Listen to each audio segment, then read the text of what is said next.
Hermanitos, buenas tardes, ¿cómo están? Espero se encuentren muy bien. El día de hoy estamos con un devocional más, día sábado, gracias a Dios.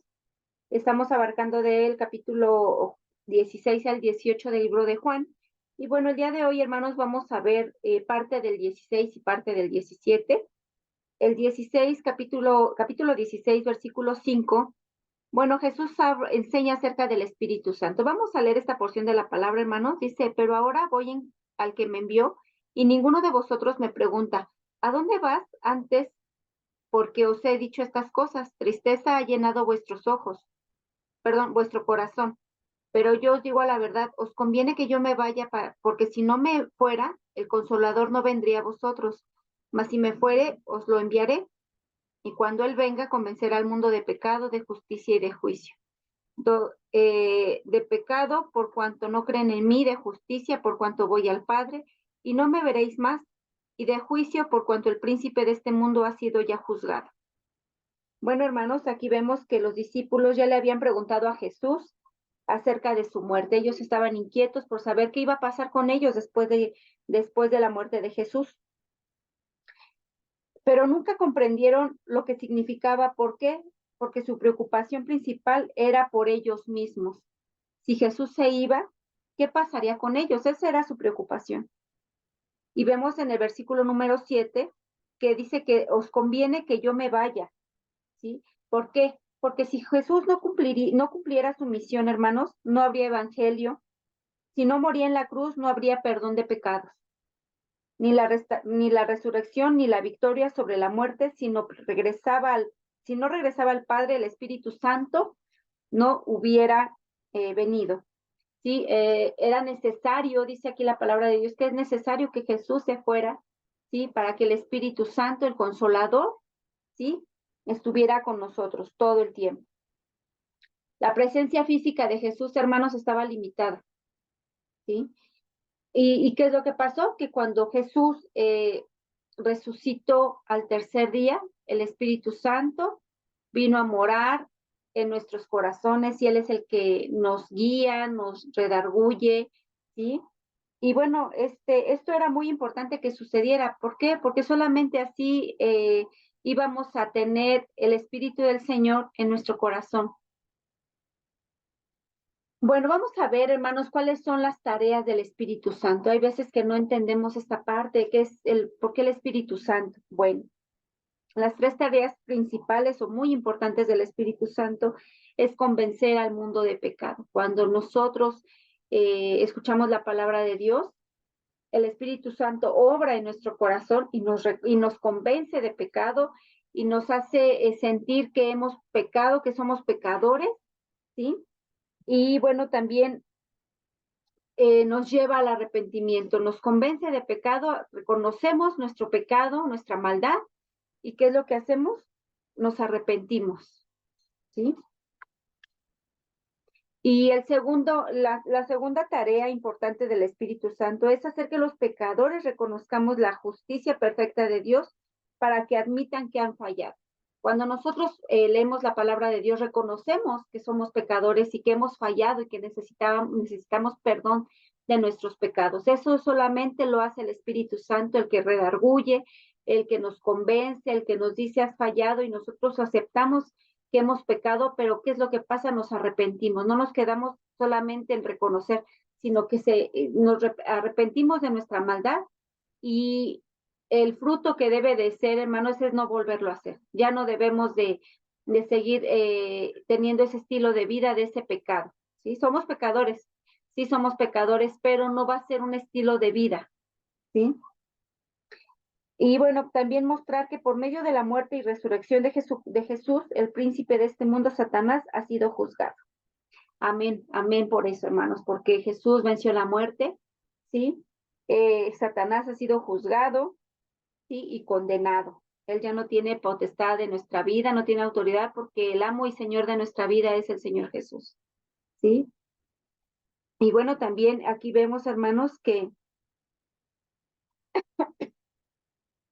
en el versículo número 10 dice la palabra de Dios, de justicia por cuanto voy al Padre y no me veréis más, y de juicio por cuanto el príncipe de este mundo ha sido ya juzgado.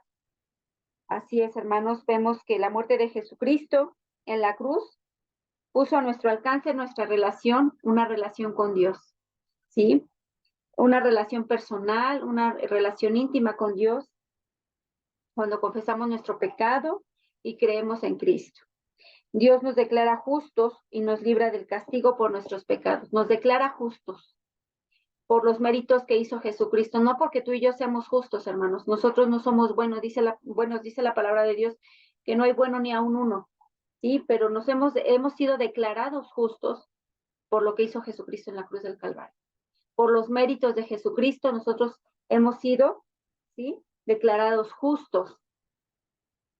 La verdad a la que nos guía el Espíritu Santo esa es la verdad acerca de Dios. El Espíritu también nos ayuda a discernir entre el bien y el mal. Cuando nosotros hacemos algo, hermanos, y sabemos y sentimos que lo estamos haciendo mal o que hemos pecado, es el Espíritu Santo el que nos convence, el que nos guía, el que nos dice, eso estuvo mal, y nosotros sentimos eso en nuestro corazón, ¿sí? Fallé, eso estuvo mal, no sientes paz, no sientes tranquilidad. ¿Por qué? Porque sabes que le has fallado al Señor. Y eso solamente quien lo hace, quien puede hacer es sentir eso en nuestro corazón, el Espíritu Santo. Por eso dice la palabra que nos convenía que se fuera, ¿sí? ¿Por qué? Porque iba a venir el Espíritu Santo y nos iba a redarguir, nos iba a guiar a toda verdad, ¿sí? Y bueno, también, hermanos, esta promesa no las entendieron por completo hasta después de la muerte y resurrección de Jesús, cuando recibieron el Espíritu Santo, este les reveló las verdades que escribieron en los libros que ahora forman parte del Nuevo Testamento. Todo está escrito aquí en la palabra de Dios, hermanos, en donde el Señor nos habla, ¿sí? Nos aconseja, nos corrige, ¿sí? Dice la palabra de Dios que la Biblia es inspirada por Dios, la palabra es inspirada por Dios, ¿sí? Y bueno, hermanos, también en el capítulo número 17 vamos a ver que Jesús ora por sí mismo. Jesús, hermanos, levantando los ojos al cielo, ¿sí? Le dice, Padre, la hora ha llegado, glorifica a tu Hijo, porque también para que también tu Hijo te glorifique a ti. Como le has dado potestad sobre toda carne que te dé, para que dé vida eterna, ¿sí? A todos los que le diste. Y dice el versículo número 4, yo te he glorificado en la tierra, he acabado la obra que me diste que hiciese. Ahora pues, Padre, glorifícame tú al lado tuyo con aquella gloria que tuve contigo antes de que el mundo fuese. Aquí, hermanos, el Señor Jesús, bueno, también ora a su Padre y le dice que él ya ha acabado la obra que le mandó su Padre que hiciera, ¿sí? Y ahora, ¿qué es lo que le pide? Que lo glorifique al lado suyo con la gloria que tuvo con él antes de que el mundo fuese, antes de que Jesús viniera a esta tierra, el Padre y él eran uno, ¿sí? Jesús se despojó de toda esa gloria, sí, toda su gloria, para venir a cumplir lo que su padre le había dicho. Se despojó a sí mismo, ¿sí? Entonces, hermanos, aquí el Señor Jesús ora a su Padre. Ese es un ejemplo de que si Jesús oró a su Padre, pues más nosotros, hermanos, tenemos que orar al Señor por nuestras necesidades, por nuestras fallas, que Dios nos perdone. Sí, y también, hermanos, aquí en el versículo número 3 dice, y esa es la vida eterna, que te conozcan a ti, el único Hijo, el único Dios verdadero, y a Jesucristo, a quien has enviado. ¿Cómo se obtiene la vida eterna, hermanos? Bueno, Jesús lo dice claramente, cuando conocemos a Dios, cuando ponemos nuestra confianza en Él, cuando reconocemos nuestro pecado, cuando pedimos perdón por nuestros pecados, nos arrepentimos y cambiamos nuestro estilo de vida. Ya no volvemos a ser los mismos, hermanos. ¿Sí? Y bueno, aquí en el versículo número 5 dice, ahora pues, Padre, glorifícame tú al lado tuyo con aquella gloria que tuve contigo antes de que el mundo fuese. Antes de que Jesús viniera a la tierra, hermanos, era uno con Dios. Ahora, cuando casi terminaba ya la misión aquí en la tierra, le pidió al Padre que lo restaurara, ¿sí? En su lugar original de honor y de autoridad, ¿sí? Y bueno, también en el versículo número 6 dice Jesús ora por sus discípulos. También Jesús oró por sus discípulos, hermanos. Oró por ellos, ¿sí? En el versículo número 10 dice, y todo lo mío es tuyo y lo tuyo mío, y he sido glorificado en ellos. ¿Qué quiso decir con que ha sido glorificado en ellos? La gloria de Dios es la revelación, ¿sí? De su carácter, de su presencia, ¿sí? La gloria el carácter de Cristo se manifiesta en la vida de sus discípulos y Él está presente en el mundo por medio de ellos. ¿Son revelados el carácter y la presencia de Jesús en tu vida, hermanos? Estamos revelando, estamos testificando, ¿sí? El carácter de Cristo. Estás dando ejemplo, estamos dando ejemplos del carácter de Cristo, ¿sí? A los demás, a través de nuestro comportamiento, a través de nuestras palabras. Hermanos, estamos revelando, estamos dando ejemplo de lo que es, de lo que Jesús ha transformado nuestra vida. Esa es una pregunta que no la debemos de hacer todos los días, hermanos. En el versículo número 11 dice, y ya no estoy yo en el mundo, mas estos están en el mundo, y yo voy a ti. Padre Santo, a los que me has dado, guárdalos en tu nombre para que sean uno, así como nosotros. Jesús aquí oró por sus discípulos y le pide a su Padre que los guarde. ¿Para qué? Para que sean uno, como Jesús y su Padre son uno. ¿Sí? Están en el mundo, pero no somos del mundo. Jesús pedía que los discípulos estuvieran unidos en armonía y amor, así como lo están el Padre, el Hijo y el Espíritu Santo. Quiere el Señor que estemos unidos en amor, hermanos, que tengamos el mismo sentir. Dice, la escuela dominical nos estamos aprendiendo, haya pues ese sentir que hubo también en Cristo Jesús, el cual siendo en forma de Dios, no estimó el ser igual a Dios como cosa que aferrarse, sino que se despojó a sí mismo, tomando forma de siervo, hecho semejante a los hombres. Eso, hermanos, el Señor dice que haya pues en nosotros ese sentir que hubo en Jesús. Así como aquí Jesús y su Padre son uno solo, y el Espíritu Santo son uno solo, así el Señor quiere que tú y yo, hermanos, nos veamos en amor y seamos uno solo, que estemos en sintonía con Dios, que pensemos lo que pensaría Jesús, que hagamos lo que haría Jesús, hermanos. Y aquí nos está hablando de una unión, ¿sí? Que seamos unidos en todo y vernos en amor, hermanos. Y bueno, aquí en el versículo número 13 dice la palabra de Dios, pero ahora voy a ti y hablo esto en el mundo para que tengan mi gozo cumplido en sí mismos. La alegría, hermanos, el gozo, la alegría, es un tema común en las enseñanzas de Cristo. Él quiere que estemos gozosos, aún estemos pasando la situación que estemos pasando, Él quiere que tengamos gozo. ¿Por qué? Porque nuestro gozo no depende de las circunstancias, hermanos. No debe depender de nuestra economía, ni de nuestras, si estamos enfermos o si estamos sanos. No debe de depender de eso, debe de depender de Jesús, que seamos gozosos, ¿sí? ¿Qué es lo que es la clave del gozo, hermanos? Es vivir en contacto íntimo con Cristo. Cuando nosotros tenemos nuestra mirada puesta en Jesús, no vamos a ver nuestras circunstancias, ¿sí? Vamos a ver a Cristo, no lo que estemos pasando, hermanos, y de eso va a depender nuestro gozo.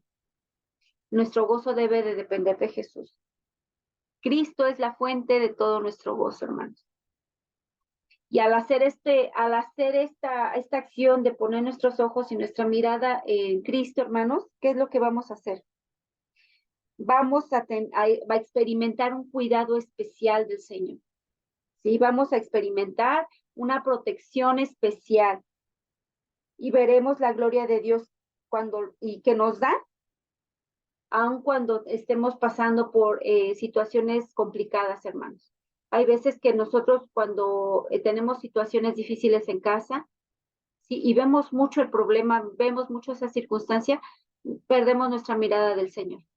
Nos desviamos y ahora vemos más las circunstancias que a nuestro Dios.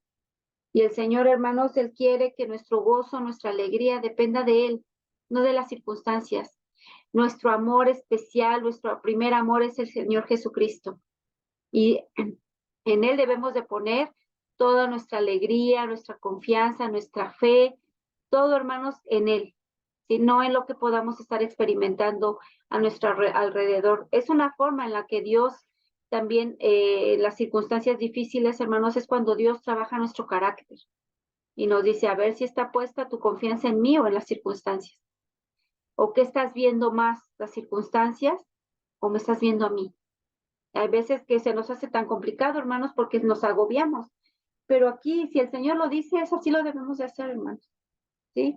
Que nuestra alegría y nuestro gozo sea el Señor Jesucristo. Y bueno, en el capítulo 14 dice, yo les he dado tu palabra y el mundo los aborreció porque no son del mundo, como tampoco yo soy del mundo. El mundo odia a los cristianos.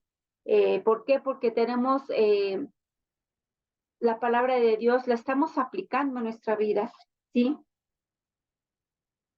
Y bueno, cuando nosotros conocemos la palabra de Dios y la aplicamos a nuestra vida, obviamente ya no vamos a comportarnos como el mundo lo hace, ¿sí? Y bueno, los cristianos son acusados, ¿sí? Somos muy acusados, muy señalados, porque ya no hacemos lo que el mundo hace, ¿sí? Pero hermano, no te importe lo que diga el mundo. Lo que nos debe de importar es lo que opine Jesús de nosotros. Entonces, hermanos, en este mundo vamos a tener muchas luchas, vamos a estar en contracorriente, ¿sí? Porque tenemos un enemigo, pero es un enemigo vencido, ¿sí? ¿Por qué? Porque Jesús venció la muerte. Jesús es el dueño de nuestra vida, ¿sí? El enemigo es un enemigo vencido, ¿sí? Él no tiene autoridad ni tiene potestad, es lo mismo, la misma palabra, potestad, autoridad en nuestra vida. ¿Por qué? Porque nuestro amo y Señor es el Señor Jesucristo. Es nuestro Dios, quien murió por nosotros, quien murió por ti, murió por mí, por nuestros pecados, y para que fuéramos declarados justos por sus méritos, ¿sí?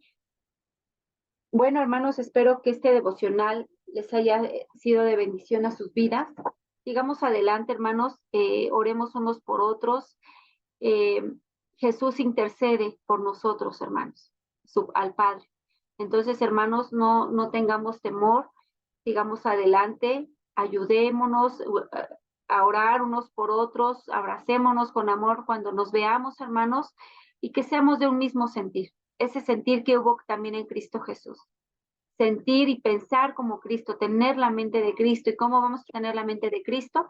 Leyendo su palabra, ¿sí? Memorizándonos los textos. Y bueno, hermanos, espero que pues lo pongamos en práctica.